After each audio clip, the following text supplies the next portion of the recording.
The Department of Health is investigating 5 cases of whooping cough in the islands. Officials say they're all members of the same household, including a child who was hospitalized. All were unvaccinated.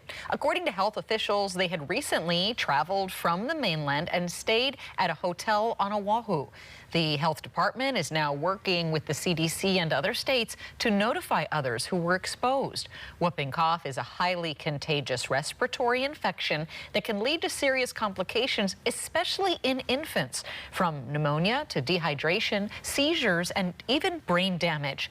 In the past 5 years, there have been 89 confirmed and probable cases in Hawaii, including 28 linked to 3 outbreaks.